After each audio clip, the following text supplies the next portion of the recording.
우리 하나님의 말씀 우리 함께 읽겠습니다. 마가복음 16장 12절부터 20절까지 우리 한 목소리로 함께 읽도록 하겠습니다. 그 후에 그들 중 두 사람이 걸어서 시골로 갈 때에 예수께서 다른 모양으로 그들에게 나타나시니 두 사람이 가서 남은 제자들에게 알리었으되 역시 믿지 아니하니라. 그 후에 11 제자가 음식 먹을 때에 예수께서 그들에게 나타나사 그들의 믿음 없는 것과 마음이 완악한 것을 부짖으시니 이는 자기가 살아난 것을 본 자들의 말을 믿지 아니함이니라. 또 이르시되 너희는 온 천하에 다니며 만민에게 복음을 전파하라. 믿고 세례를 받는 사람은 구원을 얻을 것이요 믿지 않는 사람은 정죄를 받으리라. 믿는 자들에게는 이런 표적이 따르느니 곧 그들이 내 이름으로 귀신을 쫓아내며 새 방언을 말하며 뱀을 집어 올리며 무슨 독을 마실지라도 해를 받지 아니하며 병든 사람에게 손을 얹은 적 나으리라 하시더라. 주 예수께서 말씀을 마치신 후에 하늘로 올리시사 하나님 우편에 앉으시니라. 제 안에 나가 두 전파할세 주께서 함께 역사하사 그 따르는 표적으로 말씀을 확실히 증언하시니라. 아멘. 우리 다시 한번 기도하겠습니다. 하나님, 이번 한 주간 세상에서 우리가 영적으로 승리하기 위하여 이 시간 영적 양식을 공급받습니다. 말씀을 전하는 자가 또한 성령에 이끌려서 말씀을 전하게 해주시고 듣는 우리 모든 성도들도 믿음으로 아멘으로 그리고 또한 순종하는 마음으로 말씀을 받음으로 생명의 역사, 은혜의 역사, 축복의 역사 나타나는 귀한 시간 될 수 있도록 말씀 가운데 역사하여 주옵소서. 말씀을 듣기를 원합니다. 예수님의 이름으로 기도드렸습니다. 아멘. 여러분 한번 따라해 주시기 바랍니다. 예배는 마음을 바꾸는 시간이다. 예, 그런 역사가 오늘 이 시간 일어나게 될 줄로 믿습니다. 예배는요, 마음을 바꾸는 시간이에요. 예배 드리기 전에 두려운 마음도 있고 염려하는 마음도 있고 또 불안한 마음도 있지만은 예배를 드리고 나아가면요, 예배가 끝났을 때는 그런 불안한 마음, 염려된 마음, 또 두려운 마음이 바뀌어서 기쁨이 되고 또 평안이 되고 소망을 바뀌는 역사가 예배 가운데 특별히 말씀을 듣는 시간에 나타나게 될 줄로 믿습니다. 오늘 여러분의 마음을 바꾸고 돌아가는 복된 시간 되시기를 바랍니다. 오늘이 이 마가복음 강의 마지막 시간입니다. 2020년 작년도 1월 12일부터 이 마가복음 강의를 시작했고요. 오늘 이제 마지막 시간입니다. 이 마가복음 1장 1절에 보면 하나님께서 하나님의 아들 예수 그리스도를 우리에게 보내주심으로 말미암아 복음의 시작이 되었다, 그렇게 말씀하고 있어요. 하나님께서 그의 독생자를 우리에게 보내주심으로 말미암아 복음이 시작되었고 이 복음을 통해서 하나님의 구원의 역사가 시작된 것을 우리가 볼 수 있습니다. 하나님이 예수님을 이 땅에 보내셨고 그 다음에 예수님이 30년간 훈련을 받으시고 그 다음에 이제 3년 반의 사역을 시작하기 전에 성령께서 예수님을 광야에 보내서 사역을 위한 훈련을 시키는 것을 보게 됩니다. 그리고 난 뒤에 예수님께서 마귀에게 시험을 받으시고 그 시험을 이기시고 본격적으로 사역을 시작하신 것을 보게 됩니다. 예수님의 사역을 두 가지로 말하면 하나는 십자가를 지시는 사역이고요, 하나는 제자를 양육하는 사역입니다. 그러니까 예수님의 사역은 마지막은 뭐냐? 하나님이 예수님을 세상에 보내신 것처럼 예수님 역시도 제자들 세상에 보내어서 그들이 복음을 전하게 하는 이 사역이 바로 주님의 주된 사역인 것을 우리가 알 수가 있습니다. 그런데 주님께서 제자들을 보내시는데 제자들을 보내신 그 주님은요, 오늘 이 시대에도 교회와 성도들을 세상에 보내십니다. 그러기에 저와 여러분도 보냄을 받은 자, 파송된 자, 그리고 또한 사명자인 것을 믿으시기를 바랍니다. 자, 오늘 성경에 보면 예수님이 부활하시고 난 뒤에 제자들에게 나타나셔서 그들에게 하나님의 사랑과 또 여전히 주님께서 그들의 삶을 책임지시는 것을 보게 됩니다. 그래서 오늘 이 말씀을 통해서 우리가 특별히 두 가지 교훈을 함께 붙잡고 생각할 수 있는 시간 되기를 바랍니다. 자, 첫 번째는 우리 같이 따라해 주시기 바랍니다. 책망받는 것은 축복이다. 이 사실을 믿으시기를 바랍니다. 무엇이 축복이라고요? 책망받는 것.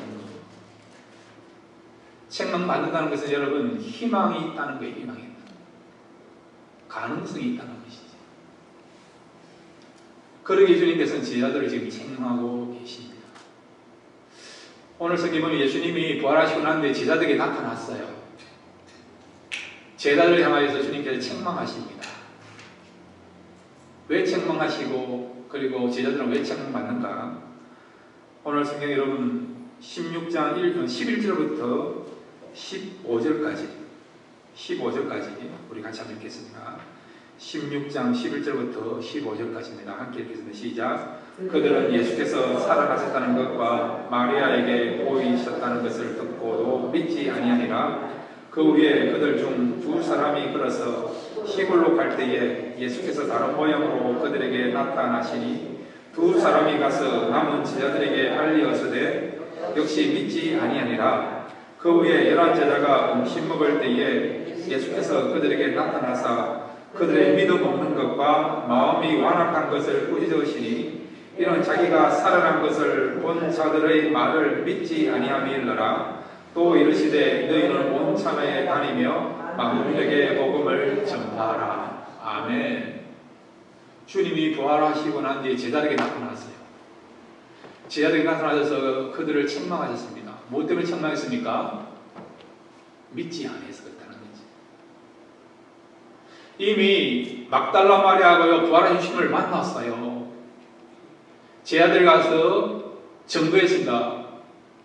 십자가에 죽으신 그 예수님이 살아나셨다, 부활하셨다, 말씀대로 살아나셨다 증거했어요.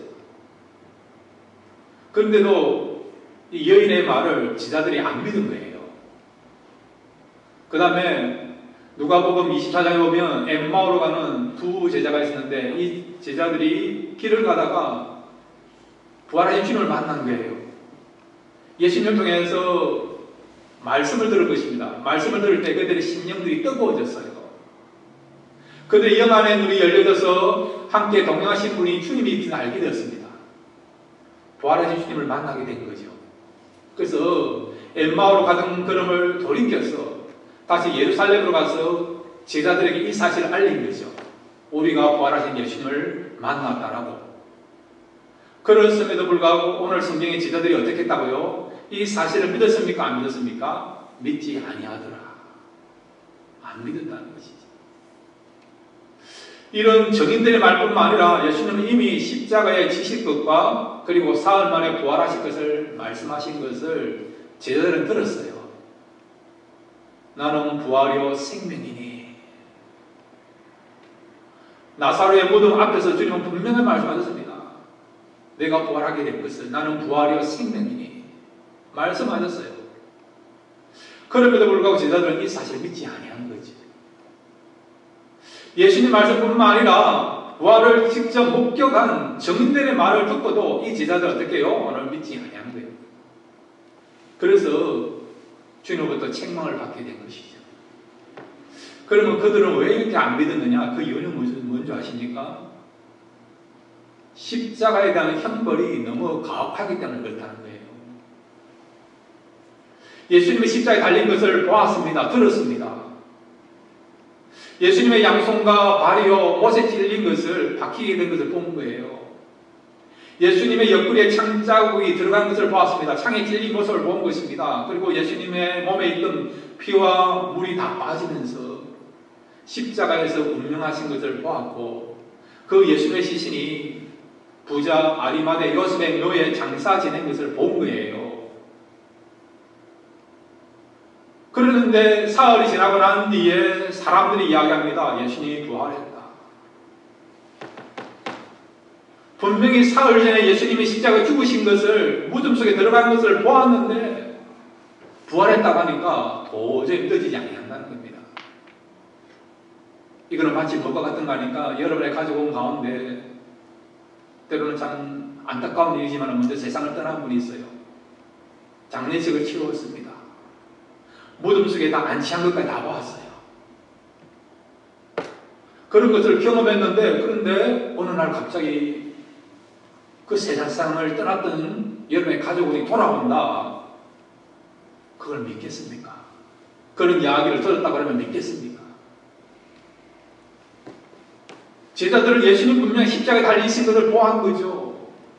그들의 눈에, 그들의 마음속에, 그들의 머리에 지금 생생하게 남아있는 것입니다. 그런데 예수님이 살아 계시다라고 부활하셨다는 이야기 들으니까 이것이 안 믿어졌던 것이죠. 주님은 제자에게 나타나셔서 책망하신 것입니다. 주님의 말씀에 대해서 믿지 못한 것에 대해서 책망하셨고, 부활의 증인들의 그 말에 대해서 받아들이지 못한 부분에 또 책망하신 것이죠. 여러분, 여러분의 이성으로 또 여러분의 생각으로 경험으로 이건 도저히 일어날 수 없는 일이다, 그런 내용이라 하더라도 여러분, 하나님이 말씀하시면, 성경이 우리에게 말씀하시면 그것은 진리니까, 참이니까 하나님의 말씀, 또 하나님 주신 이 성경 말씀을, 또 하나님을 여러분 믿으시고 끝까지 신뢰할 수 있는 저와 여러분 되시기를 바랍니다. 주님께서 제자를 책망하신 이유는요, 자, 오늘 15절에 나와 있죠. 15절 같이 한번 다시 읽겠습니다. 15절입니다. 15절 16절 두 절을 같이 읽겠습니다. 시작. 또 이르시되 너희는 온 천하에 다니며 만민에게 복음을 전파하라. 믿고 세례를 받는 사람은 구원을 얻을 것이요 믿지 않는 사람은 정죄를 받으리라. 아멘. 책망하신 이유는 너희들이 끝났다, 그런 의미가 아니고요. 너희들이 희망이 없다, 그런 의미가 아니고요. 주님께서 그들에게 이제 책망하신 말미암아 그들의 믿음 없는 것을 스스로가 알고 이제 믿음을 가지고 부활의 주님을 만나고 경험했으니까 이 사실을 세상에 전가하고 전도자로 삼으시고 사도로 삼으시기 위해서 복음을 전파할 수 있는 그런 사명자로 세우시기 위해서 그런 기회를 주시고자 주님께서 지금 제자들을 책망하고 있는 것을 보게 됩니다. 여러분, 히브리서에 보면 12장에 보면 책망받는 것이 정말 우리에게 꼭 있어야 되고 소중하고 또 이것이 축복인 것을 또 말씀해 주고 있습니다. 히브리서 12장 8절과 10절, 11절 세 절을 우리 같이 읽겠습니다. 시작. 징계는 다 받는 것이거늘 너희에게 없음은 사생자요 친아들이 아니니라. 그들은 잠시 자기의 뜻대로 우리를 징계하였거니와 오직 하나님은 우리의 유익을 위하여 그의 거룩하심에 참여하게 하시느니라. 무릇 징계가 당시에는 즐거워 보이지 않고 슬퍼 보이나 그의 그로 말미암아 연단받는 자들은 의와 평강의 열매를 맺느니라. 아멘. 징계는 누가 받는다고요? 사랑하는 아들이 받는 거예요. 사랑하는 자녀가 받는 거예요. 부모가요, 자녀들이 잘못되고 있음에도 불구하고 그 자녀를 징계하지 않으면 어떻게 해요? 사생자를 이긴다는 겁니다. 그러나 자녀가 잘못했을 때 징계하는 것은 미워서 그런 게 아니고요, 벌을 주고 싶은 그런 마음 때문에 주는 것이 아니라 이 자녀가 바로 되기를 바라는 그런 사랑의 마음을 가지고요, 부모의 열정을 가지고 진정하게 자녀를 배려하는 마음을 가지고 하는 것이 뭐라고요? 체벌이고 책망이라는 거죠. 징계라는 것이죠. 세상의 부모도 그렇다 한다면 하나님은 더 그렇다는 거죠.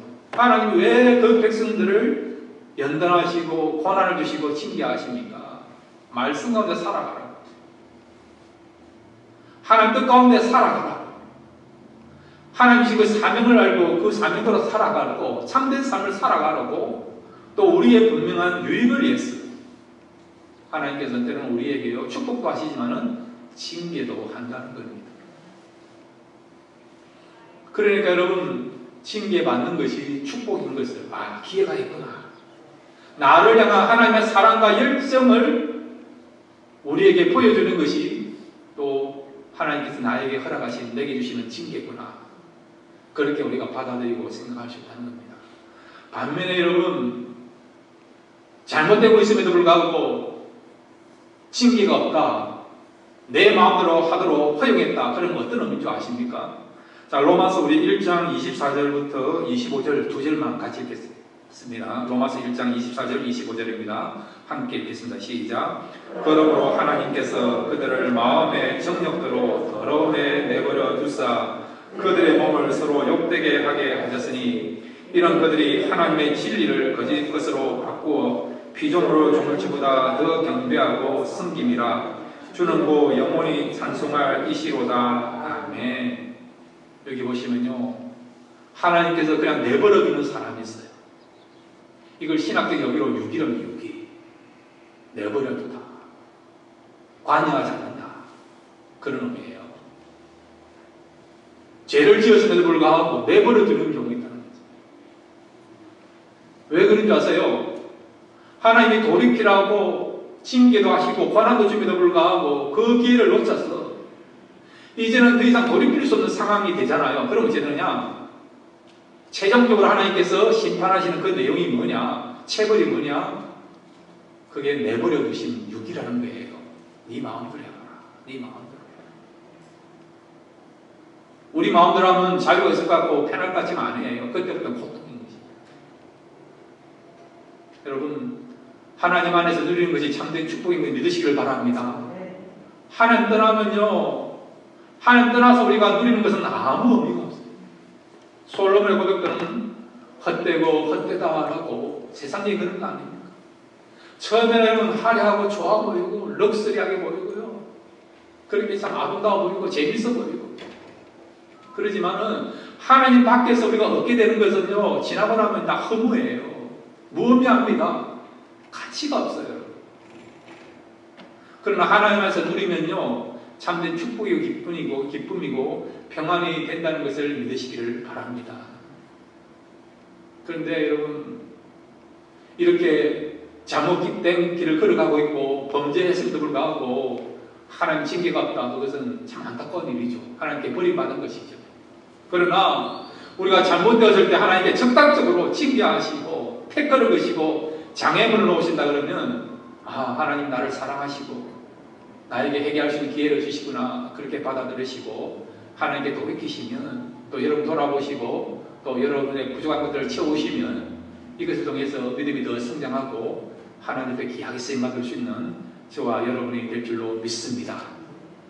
여러분, 우리가 살다 보면요, 넘지 말아야 될 선이 있어요. 그런 경우 있지 않습니까?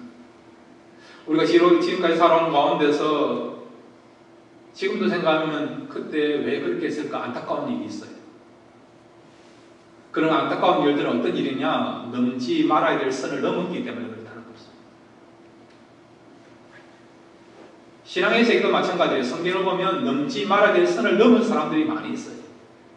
그래서 얼마나 후회하고 고통스러운 삶을 살았는지 고백하는 것을 우리가 알고 있지 않습니까? 아담과 하와를 보세요. 그들은 선악과를 따먹지 말아야 해요. 선악과를 따먹은 것은 넘지 말아야 될 선을 넘은 것입니다. 그 넘지 말아야 될 선을 넘음으로 말미암아 우리에게 주어진 것이 무엇입니까? 죄와 사망이 들어오게 된 거 아닙니까? 그 다음에 여러분, 다윗을 한번 보세요. 다윗의 생애에 넘지 말아야 될 선을 몇 번 넘었는데 그 중에 하나가 뭐냐? 우리아의 아내 바세바를 취하는 일이죠. 아무리 그 여인이 자기 이상형이라 하더라도 남의 아내를 취하면 안 되는데, 그러나 남의 아내를 취함으로 말미암아 그것 때문에 개인적으로 그렇지만 가정적으로 얼마나 큰 고통이 왔습니까? 그 다음에 다윗이 또 넘지 말아야 될 선을 넘었는데 어떤 일입니까? 아무리 사울이 추격하고 있고 사울이 두려운 대상이라 한다 하더라도 블레셋을 망명하면 안 되지요. 그런데도 너무 두려움이 심한 나머지 블레셋으로 망명하지 않습니까? 이것 때문에 그가 얼마나 큰 고통을 당합니까? 사울도 마찬가지예요. 블레셋과 전쟁을 하는데 백성들이 다 모였습니다. 제사장이 나와서 예배드리고 난 뒤에 전쟁을 해야 되는데, 그런데 제사장이면서 선지자였던 사무엘이 등장하지 않은 거예요. 백성들이 웅성거립니다. 흩어질 그런 상황이 되었습니다. 그래서 어떻게 합니까? 바로 왕은 자기가 제사를 드릴 수 없는데 왕이 넘지 말아야 될 선을 넘은 것이죠. 제사장이 해야 될 그 제사를 왕이 직접 함으로 말미암아 이것이 그의 삶에 있어서 큰 치명적인 실수를 하게 되는 일이 되었던 것이죠. 베드로도 마찬가지예요. 예수님을 부인해서는 안 되는데 그 선을 넘어온 것을 우리가 알고 있지 않습니까? 가룟 유다도 마찬가지예요. 아무리 예수님이 가시는 길과 자기 길이 다르다 하더라도 예수님을 팔아넘겨서는 안 되는 것이죠. 근데 그 선을 넘겨버린 것입니다. 근데 여러분, 이런 실수보다 이런 선을 넘기는 것보다 더 심각한 그런 선이 있습니다. 어떤 선인지 아십니까? 이거는 최후 통첩과 같은 거예요. 최후의 보루와 같은 것입니다. 이 선은 우리가 결코 넘어서는 안 된다는 거죠. 그게 뭔지 아십니까? 우리 같이 따라합시다. 회개하지 않는 선이다. 회개하지 않는 선이다. 예, 회개하지 않는 그것은 하지 말아야 된다는 거죠. 하나님이 돌이키고 회개할 수 있는 기회가 주어졌을 때에 그때 여러분 회개하면 된다는 것이죠. 그러면 최종적인 그런 어떤 선을 넘지 않는 거예요. 그럼 어찌 됩니까? 회개하게 되면 회복과 치유와 다시 시임받을 수 있는, 다시 축복받을 수 있는 그런 기회가 주어진다는 것입니다. 그런데 여러분, 이 마지막 선, 최후의 보리와 같은 회개하지 않는 그 선, 바로 그것을 넘어서게 되면 결국 회개하지 않고 결국 끝까지 그의 마음을 완악하게 하고요. 돌이키지 아니한다면 어찌 일이 벌어지느냐. 그 인생은 정말 비참하고 두고두고 후회스러운 인생을 살 수밖에 없다는 것입니다. 다윗은 이런 범죄를 했지만 그럼에도 불구하고 나단 선지를 통해서 책망받았을 때에 회개한 거 알고 있지 않습니까? 내가 범죄했다라고 고백하지 않습니까? 베드로도 마찬가지예요. 닭이 두 번째 물었을 때에 주님의 말씀이 기억나서 주님 내가 잘못했습니다라고 통곡하는 것을 우리가 알고 있지 않습니까? 그러므로 여러분, 회개할 수 있다 그러면 마지막 선을 넘지 않은 것입니다. 그러므로 여러분, 날마다 회개함으로 말미암아 새롭게 쓰임받고 또한 하나님 은혜 가운데 가할 수 있는 또 새롭게 역전되는 인생을 살아갈 수 있는 저와 여러분 되시기를 바랍니다. 그 다음 오늘 이제 두 번째로 주님께서 제자들을 파송하시면서 주님께서 은혜 베풀어 주시는 그런 귀한 역사가 있습니다. 우리 같이 한번 따라해 주시기 바랍니다. 주님은 우리의 필요를 채워주신다. 주님은 우리의 필요를 채워주신다. 이 사실을 믿으시기를 바랍니다. 오늘 성경 여러분, 마가복음 16장 17절 18절을 우리 함께 읽겠습니다. 시작.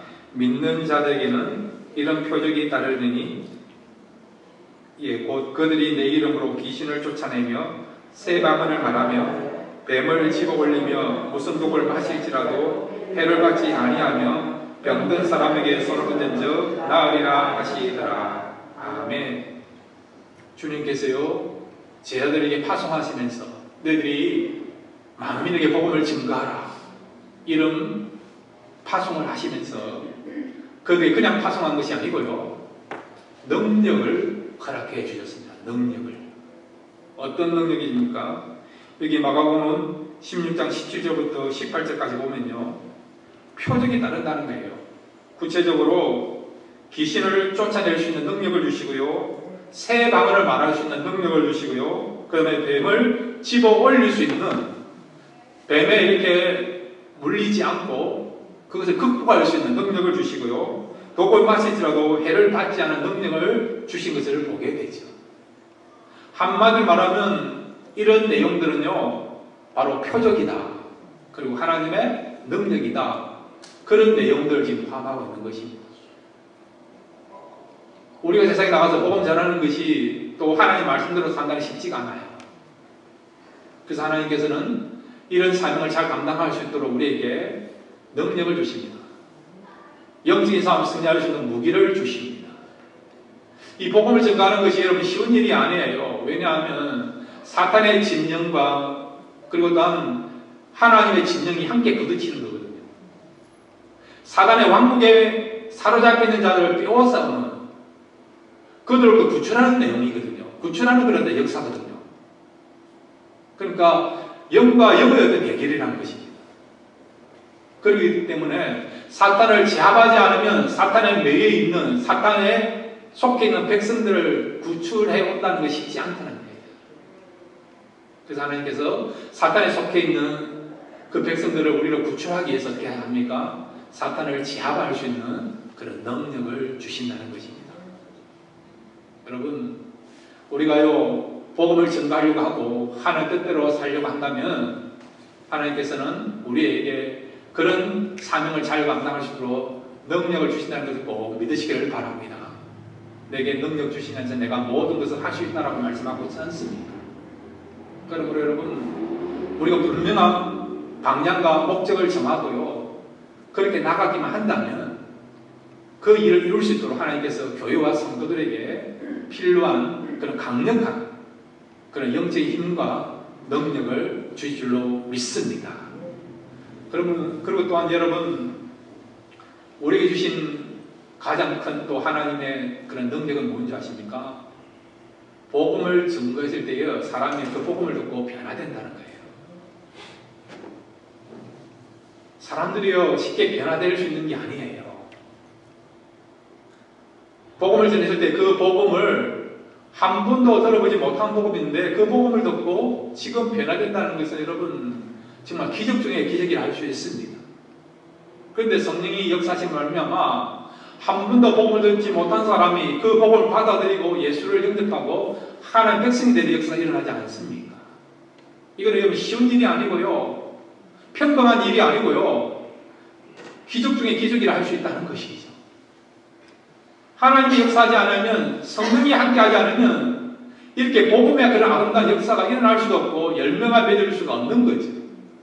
그럼에도 불구하고 성령의 역사함으로 말미암아 사람이 변화되는 복음을 받아들이는 역사가 일어난다는 것을 우리가 알 수 있지 않습니까? 이미 저와 여러분이 이런 하나님의 놀라운 역사의 주인공이 된 것을 믿으시기를 바랍니다.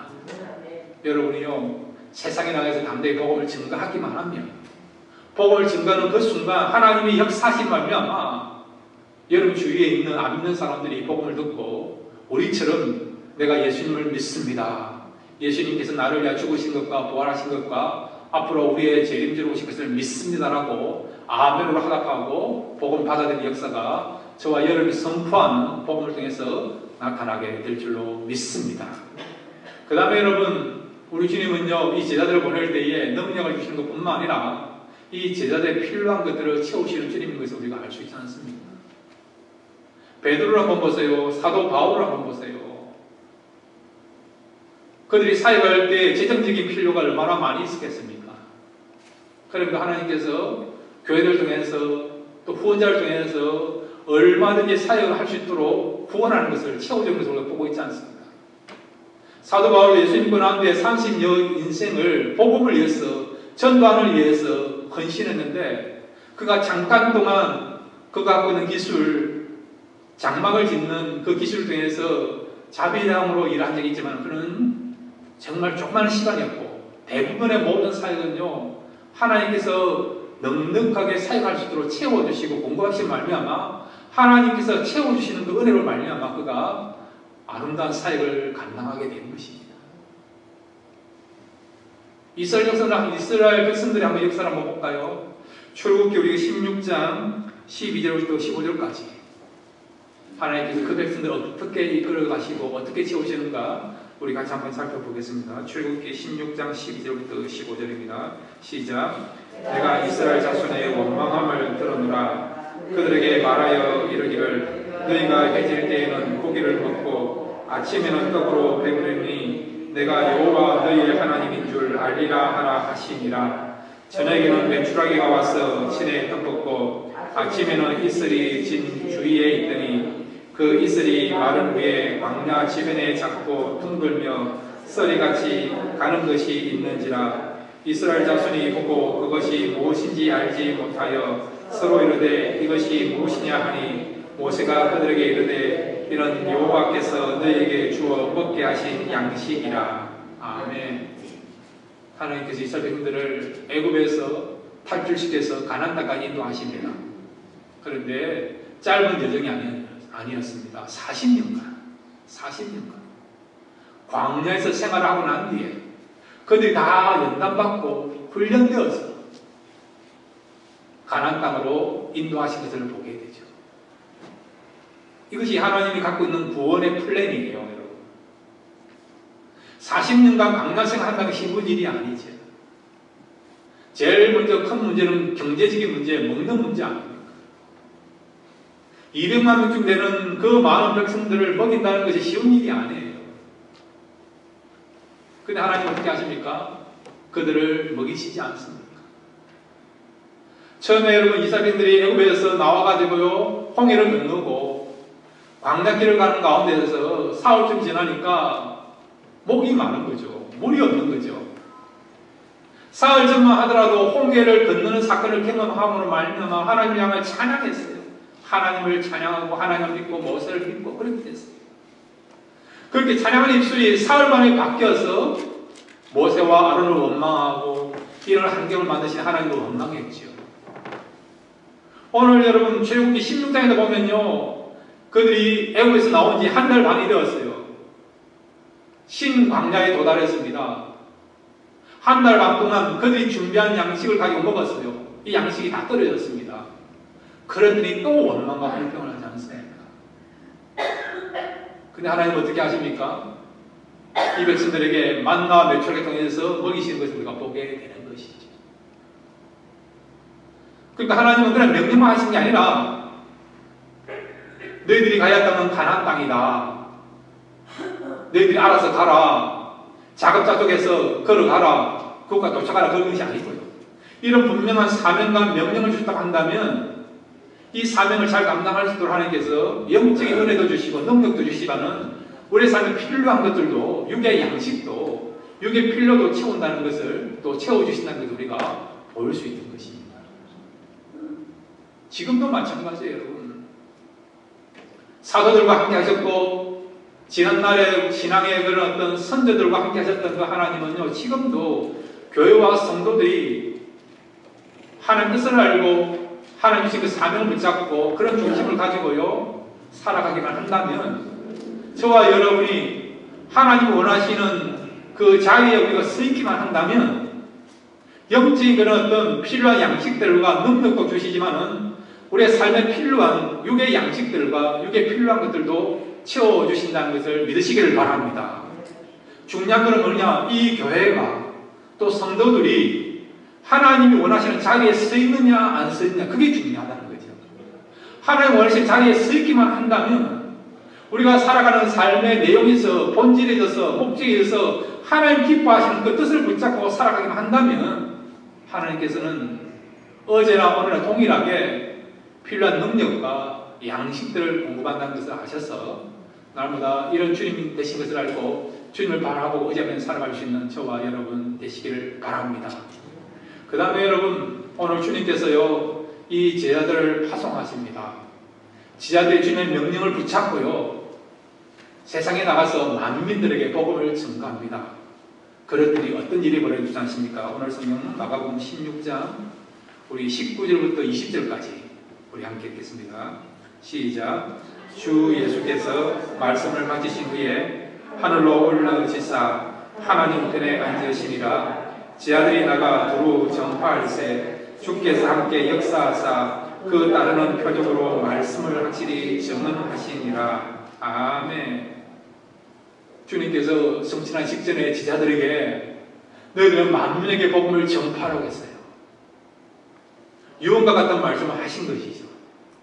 사도행전 1장 8절에 보면 오직 성령이 너희에게 임하시면 너희가 권능을 받고 예루살렘과 그 다음에 유대와 사마리아와 땅끝까지 이르러 내 증인이 되리라. 그 말씀하신 거 알고 있지 않습니까? 그 말씀대로 이 사도들이요 제자들이 나가서 복음을 전가하는 거예요.